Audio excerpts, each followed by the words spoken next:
ඔන්න බලන්නකෝ මගේ කිරිබත් එක කරිබත් එකක් වෙන්නේ කොහොමද කියලා බලමු. Here we go. මෙන්න මං හාල් ටික දා ගන්නවා.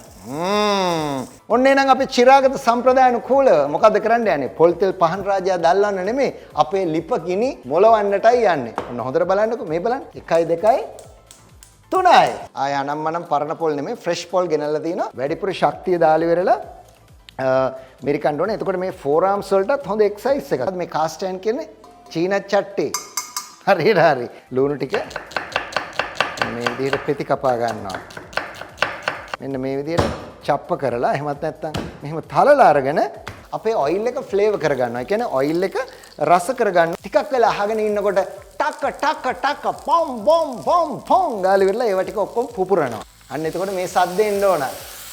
වෝ ඒ කියන්නේ හොඳට රත් වෙලා තියෙන්නේ. වෝ look at this.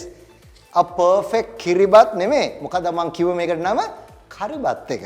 සූදානම් කරලා තියෙන මාළු ටිකේ ලස්සන බලන්න. මේ මාළු මිරිස් කරලා කැපුවා. ඊට පස්සේ මෙන්න මේ විදිහට සුදු ලුණු ටිකක් පොඩි කරගත්තා. එක බිකක් රත් වෙන පෑන් එකට වතුර අඬු කෝප් එකමාරක් දෙකමාරක් උතර උනත් කමන්නේ එකතු කරගත්තා. තක්කලි ටිකයි ඒකම මං අර කපාගෙන සූදානම් කරගත්ත අනිත් දේවල් ටික එකතු කරගන්නවා ගානට. මිරිසට ෆිෂ් මරු මෙන්න මේ විදිහට. ඔන්න කරිබතත් එක්ක අපි හදාගත්ත ෆිෂ් කරි එක. මේ බලන්න ෆිෂ් කරි එකේ තියෙන ලස්සන ඔයගොල්ලන්ට දැක්කහම තේරෙනවා මේක ටේස්ටි කියලා. කරිබත් එකයි මාළු කරියයි කඩකන් සිහියක් නෑ. ආසයි. See you next time.